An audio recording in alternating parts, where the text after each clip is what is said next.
en el libro de los Hechos. De hecho, es el Nuevo Testamento. ¿Sí? Está después de los Evangelios. Amén. Amén. Bien, hermano. Entonces, hoy vamos a hablar acerca de el libro llamado Los Hechos de los Apóstoles. Algunos le han querido llamar los Hechos del Espíritu Santo, debido a que las muchas veces que se repite la obra del Espíritu Santo. Es el libro de, como vamos a ver, el libro de Lucas y el libro de los Hechos, que tienen el mismo autor. El Evangelio se usa Lucas y Hechos, tienen el mismo autor, el médico Lucas. Él hace mucha énfasis en la obra del Espíritu Santo en nuestras vidas, y lo vamos a ver. Por eso es que algunos trataron de llamar los Hechos de los Apóstoles. En realidad este libro no tenía ningún título, fue algo que fueron llamándolo así: los Hechos de los Apóstoles, los Hechos del Espíritu Santo, y se quedó así para nosotros como los Hechos de los Apóstoles. Ahora bien, este libro es interesante e importantísimo, hermanos. ¿Por qué? Porque el libro de los Hechos está como un paréntesis después de terminar los Evangelios, los cuales hablan de la vida y obra de nuestro Señor Jesucristo. Viene el libro de los Hechos y luego viene la iglesia, las cartas para la iglesia. Si no tuviéramos el libro de los Hechos, no podríamos entender, o difícilmente podríamos comprender los mandamientos para la iglesia. Conoceríamos el Evangelio de Jesús, sus obras, y de una vez la iglesia. Hechos nos da como una antesala de cómo se inicia, quiénes son los precursores o los principales, aquellos que inician esta obra. Y nos da un ejemplo. Ahora, ¿de qué trata el libro de los Hechos? ¿Cuál es el propósito de este libro? El libro de los Hechos, hermanos, nos narra el nacimiento de la iglesia del Señor después de su resurrección y ascensión. Y Él había dado mandamientos a sus apóstoles diciéndoles: quedaos en Jerusalén, es decir, y esperad ser revestidos con poder desde lo alto, con el Espíritu Santo, y me seréis testigos en Jerusalén, el lugar donde estaban, en Judea, en Samaria y hasta lo último de la tierra. Y eso es lo que habla el libro de los Hechos. Nos habla de que cómo el Señor empieza anunciando primeramente en Jerusalén, en Judea y Samaria, que era alrededor, y luego hasta el fin del mundo, es decir, hasta Roma, que era el imperio conocido de aquel entonces. Llega el Evangelio de Jesucristo a todas las naciones. Este libro no tiene final. No queda como las cartas que dice, y así quedó, y quiero darles un saludo para el hermano tal o la hermana. No hay ningún final. Queda como entreabierto. Y el apóstol Pablo quedó, dice, predicando el Evangelio en una casa alquilada, y ahí es como si, ¿qué pasó? ¿Cuál es la continuación? Justamente, queda abierto porque la obra de los Hechos de la iglesia del Señor aún no ha terminado, prosigue. Por eso usted va a encontrar algunos seminarios que dicen Hechos 29. No hay Hechos 29, hay 28 capítulos, pero algunos dicen Hechos 29 porque es la continuación de lo que la iglesia está haciendo, porque Dios no ha detenido su obra. Su obra empezó desde que Él vino a este mundo, pero con la iglesia, desde que Él derramó su espíritu sobre la iglesia, que es lo que vamos a ver hoy. Ahora, ¿por qué he decidido empezar con el libro de los Hechos, hermanos? Porque somos una iglesia que está creciendo, está empezando. Y como una iglesia que está empezando, vamos a tomar ejemplos de cómo empezó la iglesia en sus comienzos, para poder aplicar estas cosas y así se pueda cumplir la voluntad de Dios. Podemos utilizar, hermanos, métodos. Podríamos utilizar métodos humanos de mercadotecnia para atraer gente, pero no es la forma que Dios ha ideado. Permítanme darles un ejemplo antes de empezar. Fíjense una cosa. David era un hombre que amaba al Señor. Ustedes conocen. Era un hombre como cualquiera de nosotros, imperfecto, con sus errores. Pero en su amor al Señor, él vio que estaba el arca del templo estaba sobre una tienda. El arca representaba la presencia de Dios. Ahí la gente iba a adorar. Estaba un arca de madera totalmente cubierta en oro y estaba en una tiendita y la gente iba y ahí adoraba y presentaba su sacrificio. Y él tenía su casa, un palacio, mucho dinero, tenía de todo y decía, ¿y por qué la casa del Señor está en una tienda y yo tengo mi casa de ser? Y él dijo, quiso traer el arca de donde estaba en la casa de un levita, estaba así todo, o sea, lejos de Jerusalén, no estaba en Jerusalén, y él decide traer, y fíjense en este detalle, ¿no? Porque él manda a traer, dice, vamos, él ya había sido constituido rey, ¿sí? Y dice, habla con toda su gente, principales, generales, consultó con ellos, dijo, ¿qué les parece si traemos el arca a Jerusalén? Y esa idea sonaba grandiosa, traer el arca de Dios a la capital del reino, a Jerusalén. Y a todos les pareció bien, porque todo el mundo quería agradar al rey. Y lo que él decía parecía palabra de Dios. Y, oh, sí, está bien, haz lo que quieras. Y él mandó a traer, hermanos, el arca. Pero cuando él la trae, fíjese, hizo una fiesta, hermano, enorme. Eso fue algo grandioso. Una fiesta maravillosa. Dice que había músicos, cantaban, danzaban. Y dicen que montaron el arca, hermanos, sobre un carro nuevo, una carreta, jalada por vacas, por bueyes. Cuando Dios dio instrucciones de cómo se debía movilizar su arca, dice que debía ser sobre los hombros de los levitas. Era el pueblo o la tribu que Dios había designado para que sea movilizada. David no tomó en cuenta esto, hermanos, y él tuvo buenas intenciones al mover el arca. Sin embargo, en su llevar, dice que cuando las vacas estaban llevando la carreta, tropezaron en la carreta y se inclinó y el arca estaba a punto de caer. Y un joven, hijo de un sacerdote llamado Usa, puso la mano para evitar que se cayera el arca y el Señor lo mató inmediatamente. Hermanos, ahí se terminó la fiesta. Y en aquel día quedó muy triste David y le llamó a ese lugar Pérez Usa, es decir, por el nombre del joven, del muchacho Usa. Pérez significa despedazar o destruir. Ahí fue donde el Señor destruyó, desmenuzó, despedazó a Usa, lo quebrantó, el quebrantamiento de Usa. Lo llamó a ese lugar. Y hasta ahí terminó, hermanos. Ahora bien, ¿por qué algo que David quiso hacer para el Señor de todo corazón terminó trayendo muerte y no vida? Y eso que lo hicieron con alegría, había entusiasmo, había música, danzas, y esto produjo muerte y no vida. ¿Qué pasó? Hermanos, él estaba llevando el arca de una manera incorrecta. Ahora, ¿de dónde aprendió David esto, hermanos? ¿De dónde sacó esa idea de él de traer el arca sobre una carreta sobre buey? ¿Quiénes hicieron esto antes? ¿Sabe quiénes? Los filisteos. Los filisteos habían devuelto la carreta de esa manera. Y ellos no eran el pueblo de Dios. Y David habitó en medio de los filisteos. Es decir, y ahora estaba utilizando una herramienta filistea, o sea, una herramienta que no pertenecía al pueblo de Dios, para tratar de traer la gloria de Dios, y eso trajo muerte. ¿Por qué entonces les digo esta historia, hermano? No es que no voy a hablar de los hechos, porque la idea, hermanos, es que nosotros no hagamos lo mismo, de que intentemos traer la gloria de Dios o presentar las cosas del Señor por medio de instrumentos humanos, filisteos, mercadotecnia, psicología, manipulación, hermanos. No.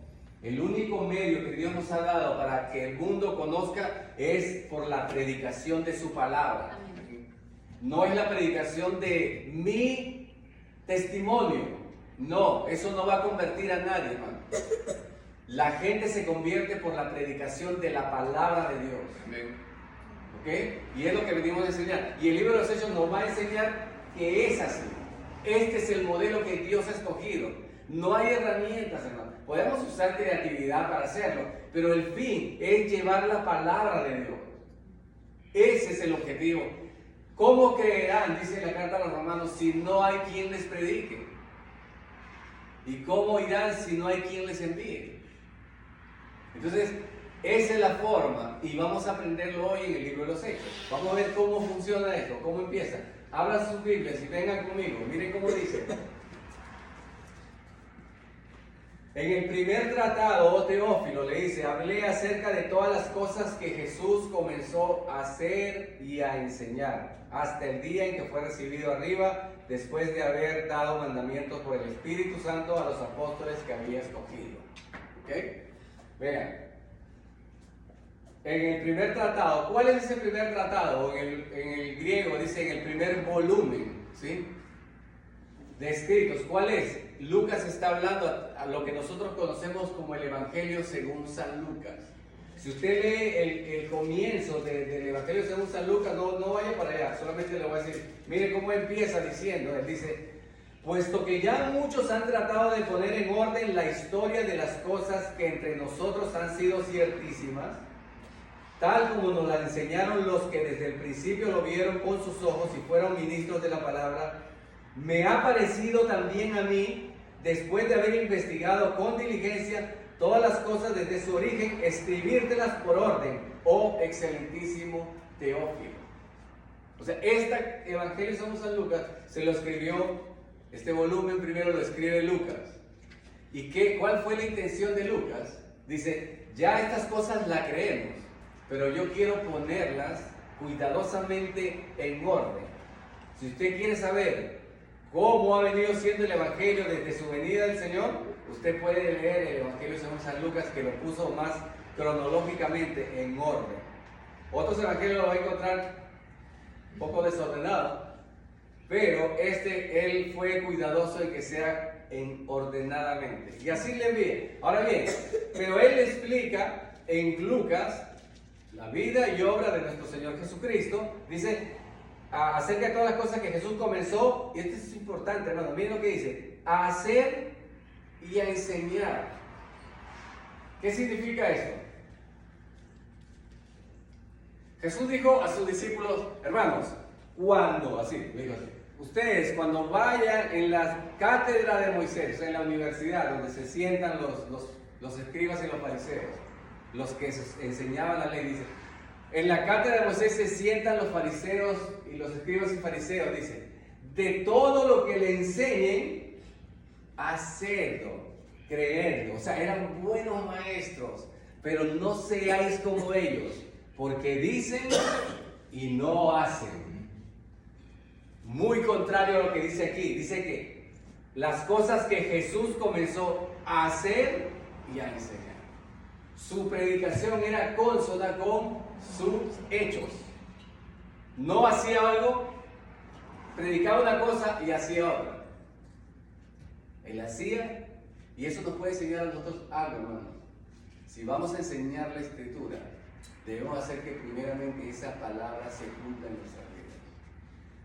¿Ok? Ahora bien, dice, hasta el día en que fue recibido arriba, después de haber dado mandamientos por el Espíritu Santo a los apóstoles que había escogido. Es decir, antes de que nuestro Señor ascendiera, Él dio mandamientos a sus apóstoles. Así termina Lucas, diciéndoles estas palabras. Fíjense, lo voy a leer. Lucas termina diciendo,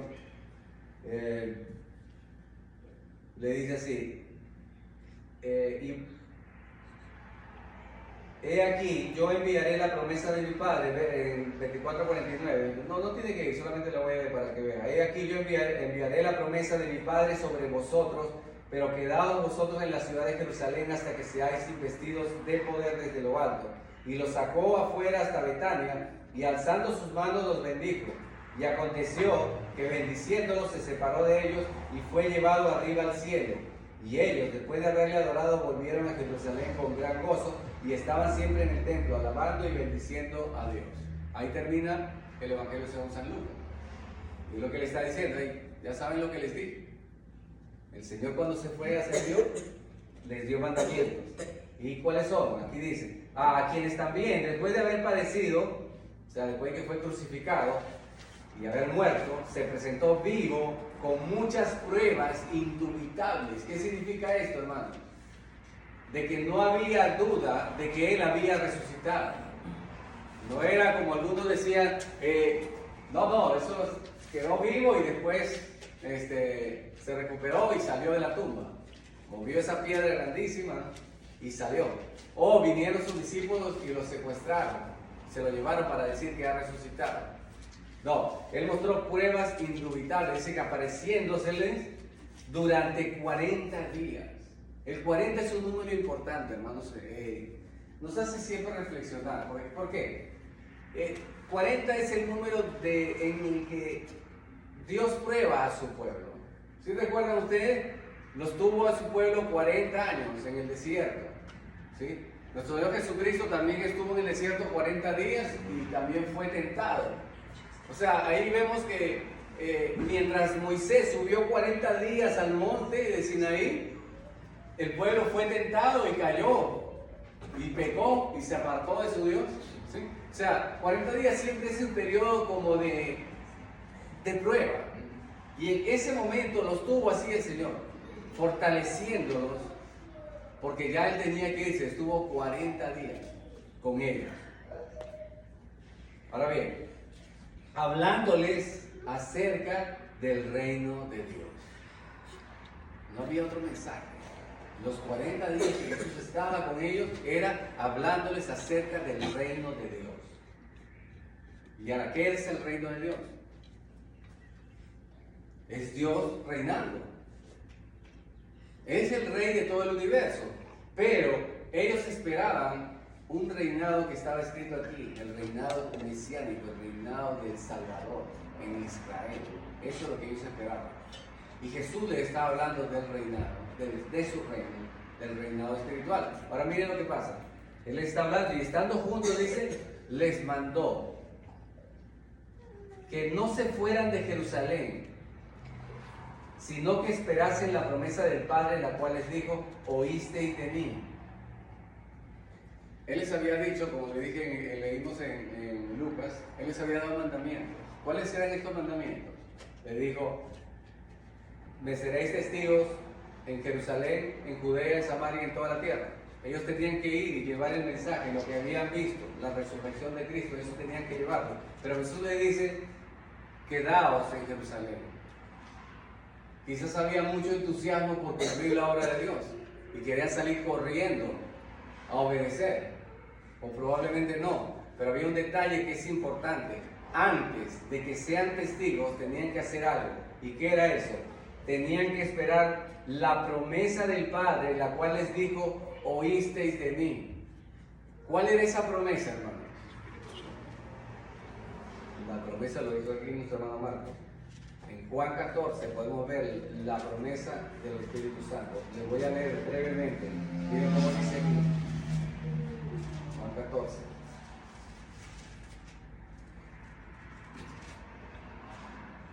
La promesa del Espíritu Santo. Juan 14, 15. Miren lo que dice. No tiene que ir allá, solamente anótelo. Juan capítulo 14 lo pueden leer en su casa, o 15. El verso 15, miren, dice así: si me amáis, guardad mis mandamientos, y yo rogaré al Padre, y os dará otro consolador, para que esté con vosotros para siempre. ¿Qué quiere decir con otro consolador? Es decir, alguien como Él, de la misma clase de Él, otro consolador, otro que los consuele. Dice así: para que esté con vosotros para siempre. Hermano, del Espíritu Santo, si usted ha recibido el Espíritu Santo, es para siempre. No se va y se viene, como en los tiempos de Saúl y de David, que se iba y venía para cierta ocasión. Dice que para que esté con vosotros para siempre, el Espíritu de Dios. Esa era la promesa que estaba haciendo. Ahora dice: el Espíritu de verdad, al cual el mundo no puede recibir porque no le ve ni le conoce, pero vosotros le conocéis porque mora con vosotros y estará en vosotros. no os dejaré huérfanos, vendré a vosotros. O sea, Cristo, no se preocupen, no van a quedar huérfanos, es decir, no van a quedar sin padre. Yo me voy, pero les dejaré otro consolador, que va a estar con vosotros todo el tiempo. Dice así, todavía un poco y el mundo no me verá más, pero vosotros me veréis porque yo vivo, vosotros también viviréis. En aquel día vosotros conoceréis que yo estoy en mi Padre y vosotros en mí y yo en vosotros. Cuando el Espíritu de Dios está en nuestra vida, hermanos, podemos entender que Dios es verdadero y habita en nosotros. Es la única manera.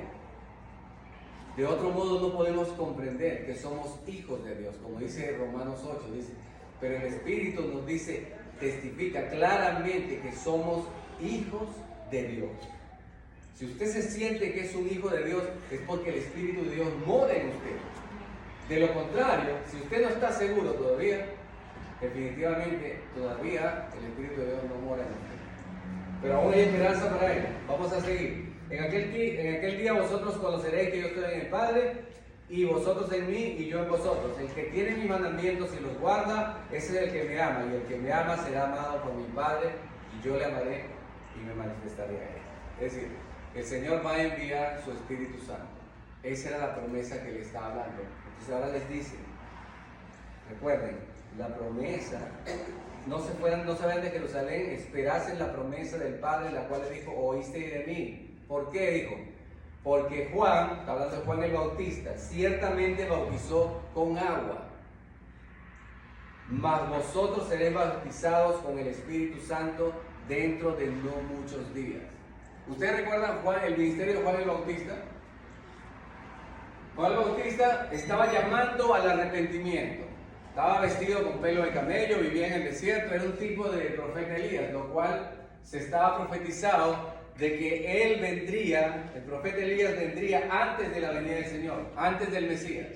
Y él era un tipo de Mesías, de Elías. Y Juan el Bautista llamaba al arrepentimiento y bautizaba a las personas que se arrepentían y los bautizaba con agua. Pero él dijo, delante de mí viene otro, del cual no soy digno ni siquiera de amarrarle el calzado, las sandalias. No, viene otro mayor que yo.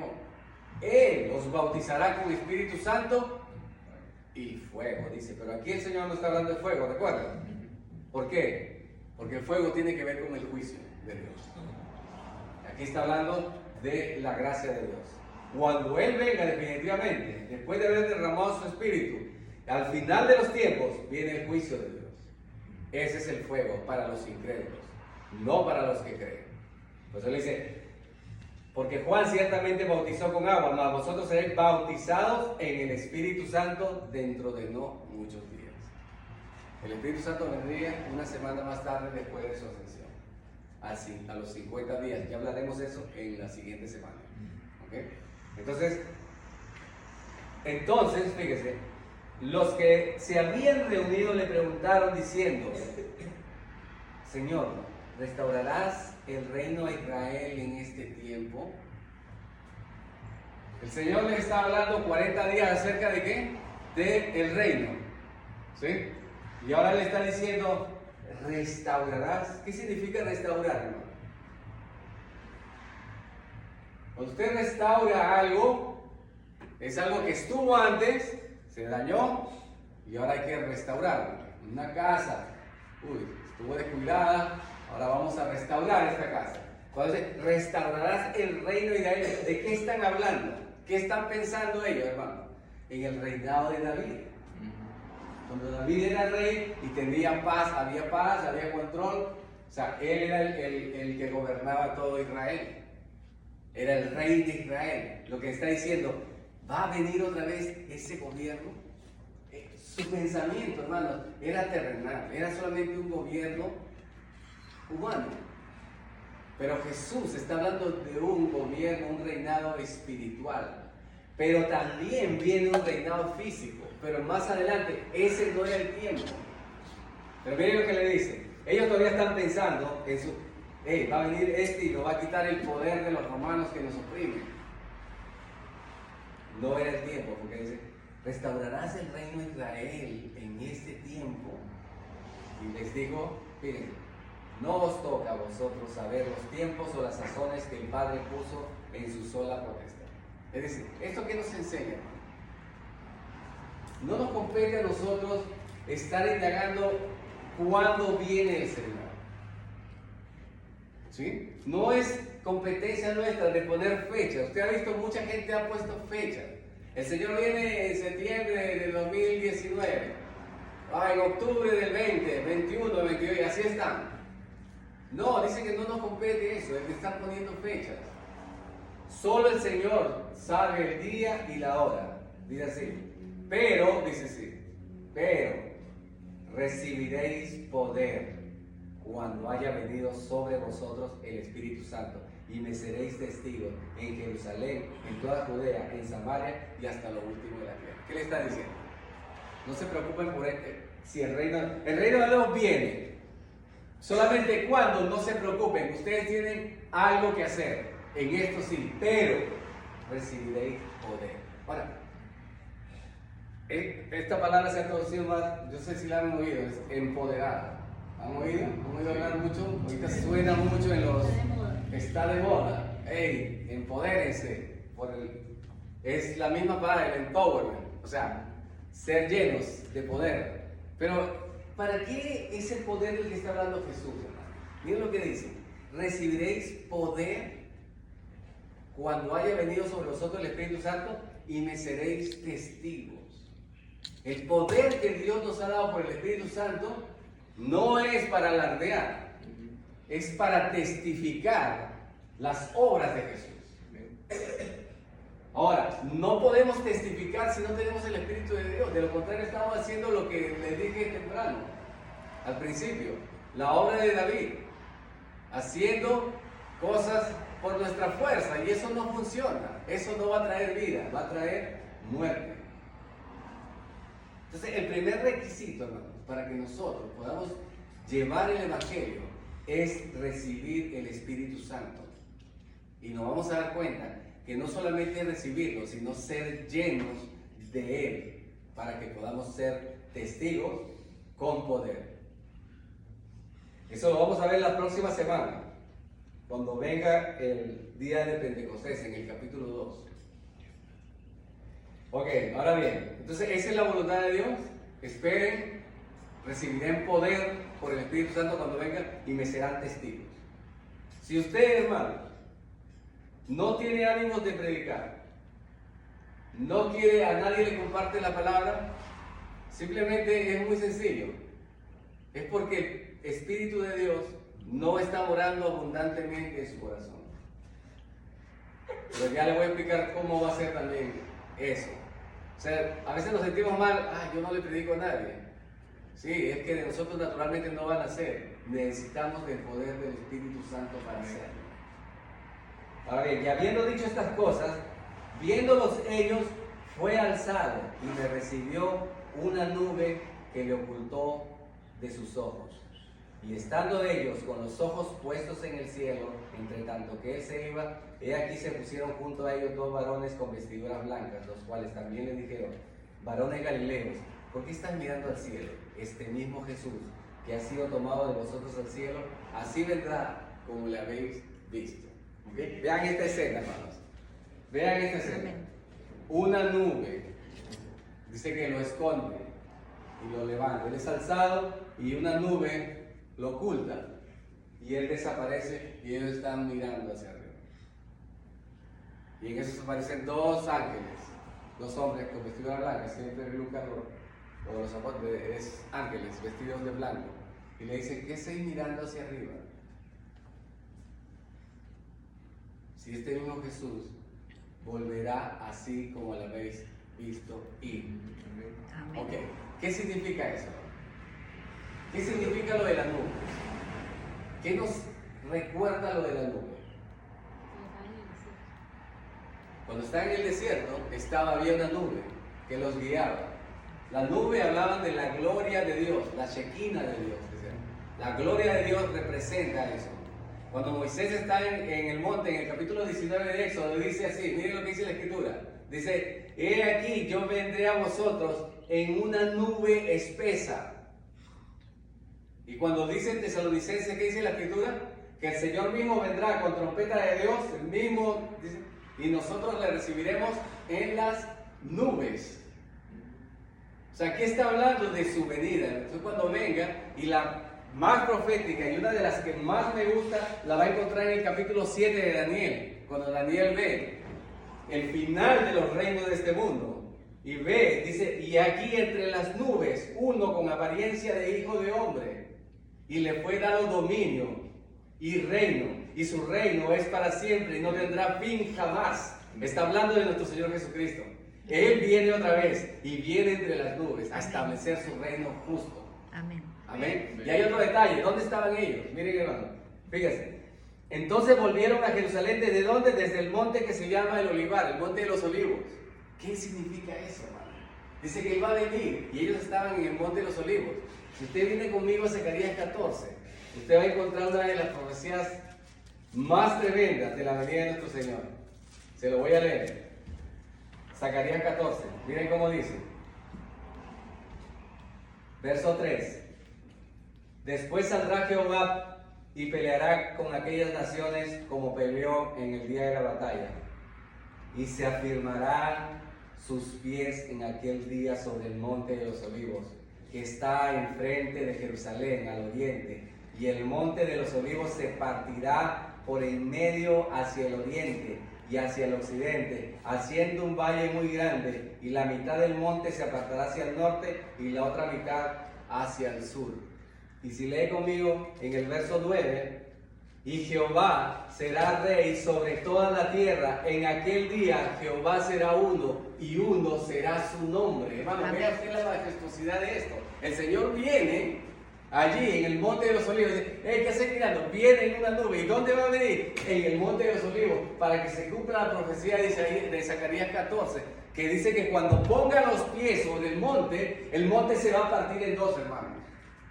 Esa es la grandeza de la majestuosidad de nuestro Señor, que solo se pare ahí y la tierra se va a abrir, hermano. ¿Y sabe por qué se va a abrir? Ya le voy a decir por qué, hermano. Fíjense. Cuando se rasga algo, representa fin de algo y comienzo de una cosa. Saúl había sido desechado y agarra. Saúl le dice, toma el manto de Samuel, porque Samuel enojado lo deja y se va, y Saúl se prende de su manto y el manto se rasga.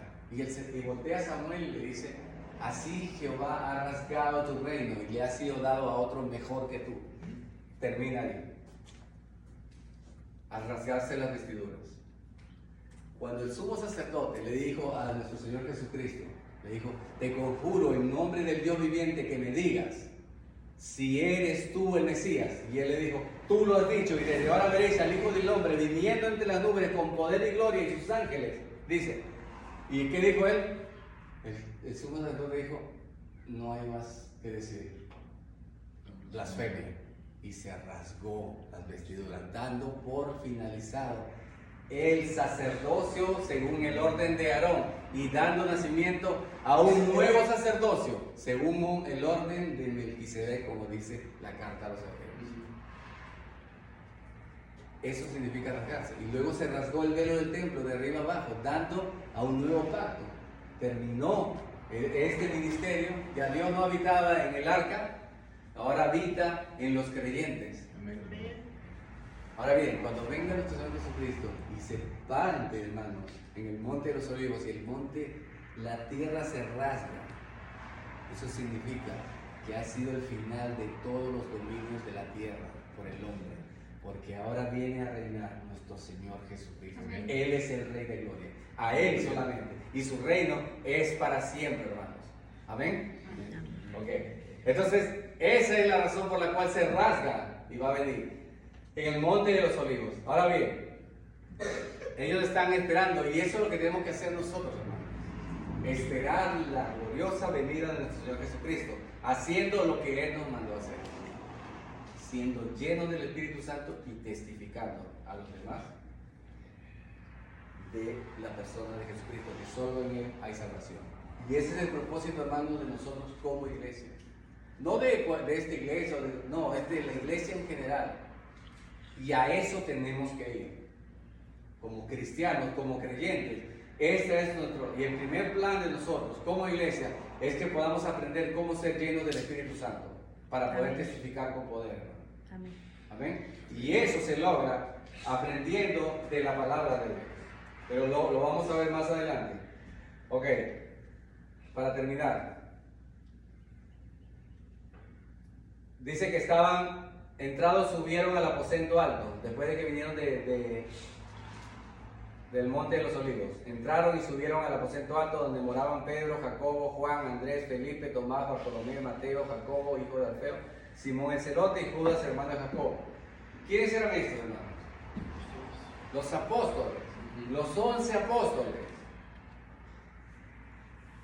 Porque el 12º ya no estaba, era Judas Iscariote, había traicionado a nuestro Señor.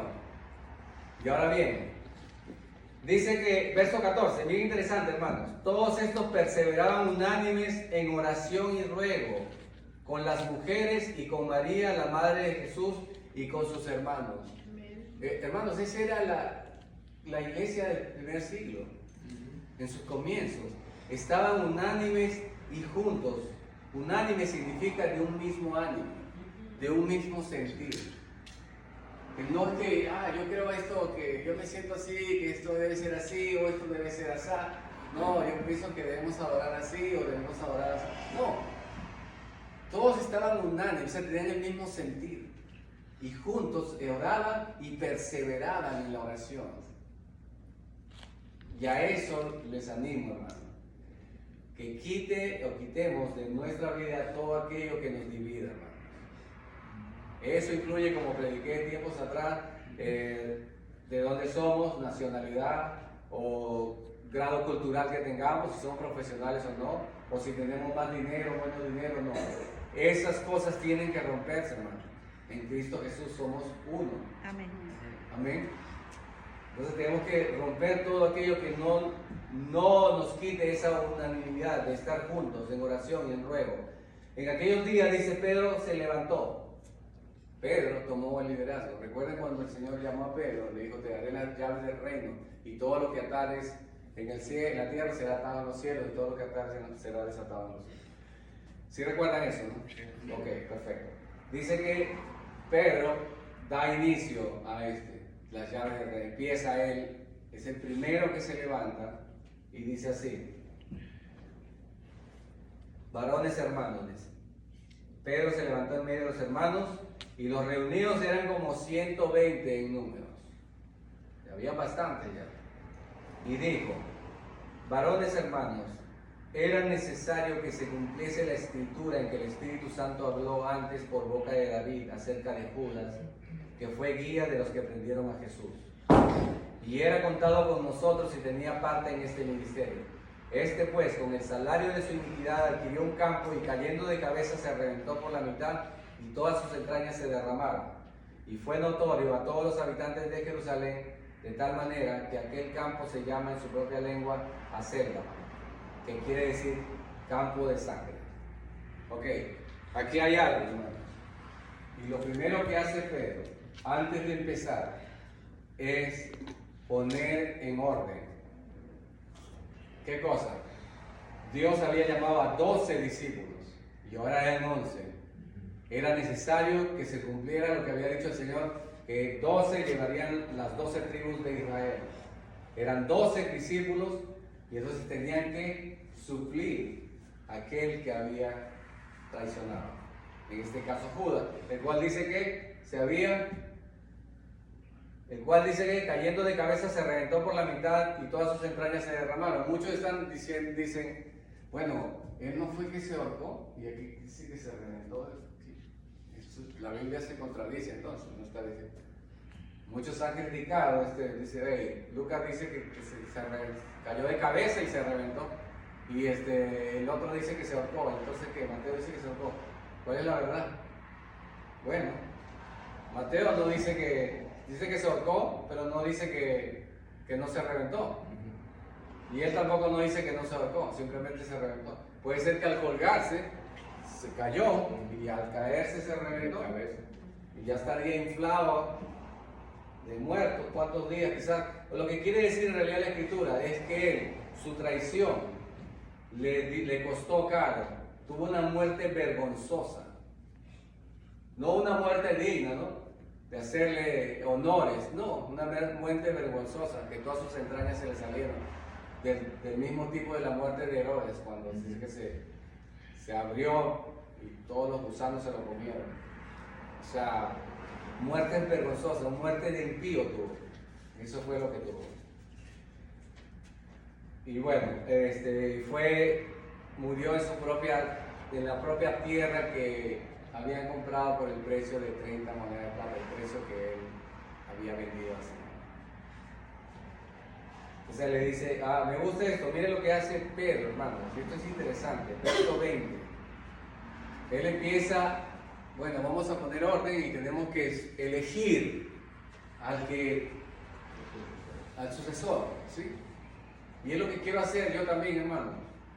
Próxima semana, vamos a cancelar esta semana por falta de quórum, pero la próxima semana necesitamos hacer una reunión de asamblea general, en las cuales uno de los tópicos principales sea esto, la elección de los que van a formar parte del ministerio. Amén. Amén.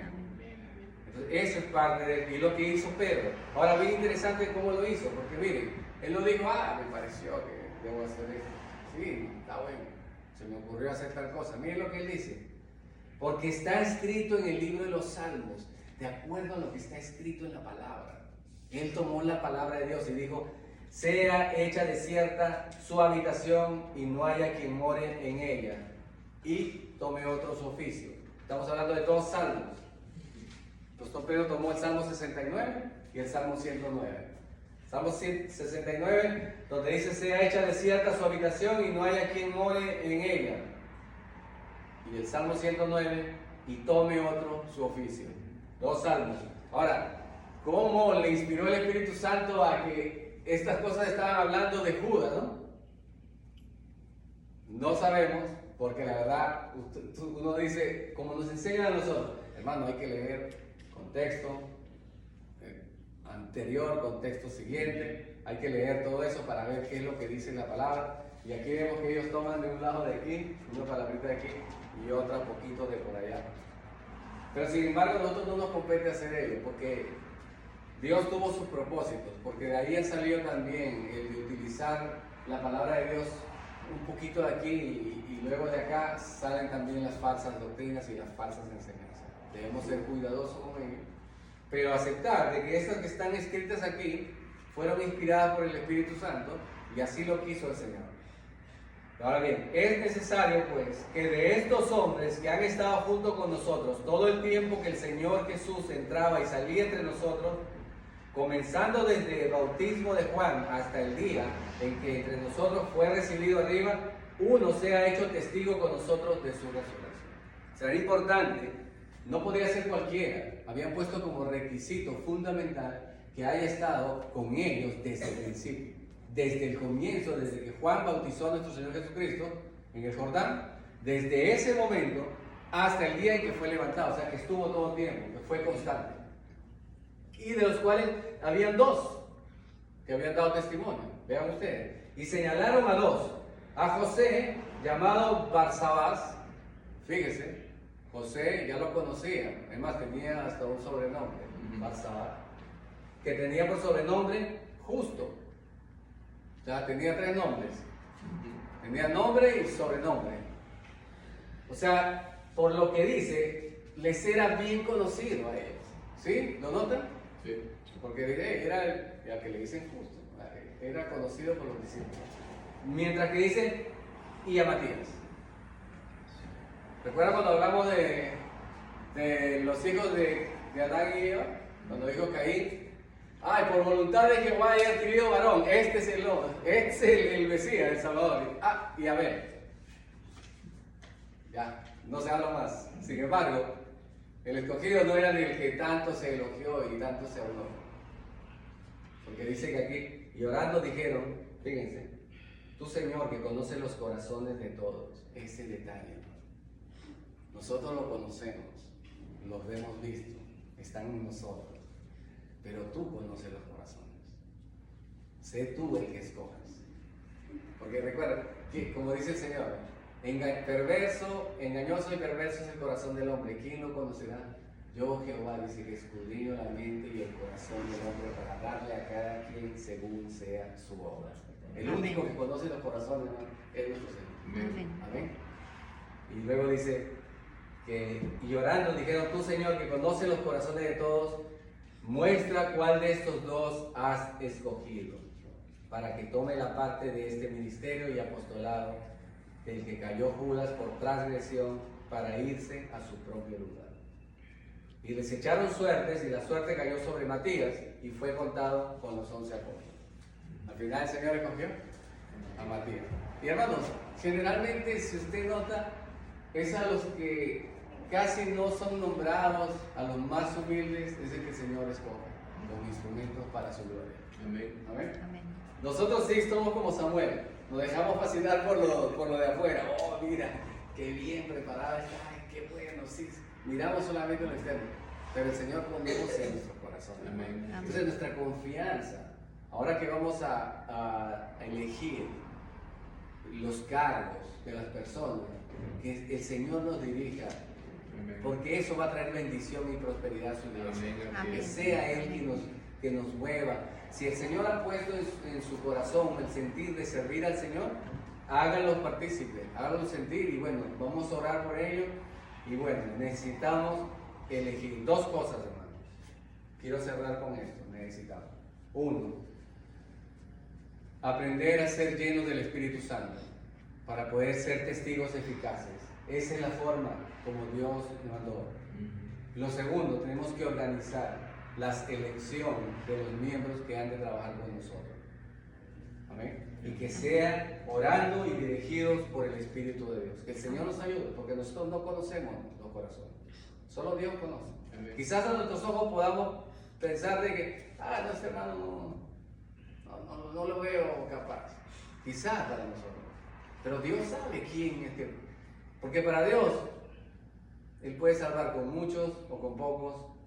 Él, con instrumentos débiles, hace grandes cosas. O sea, Amén. que nos ayude a confiar en su voluntad y no en nuestros ojos. Amén.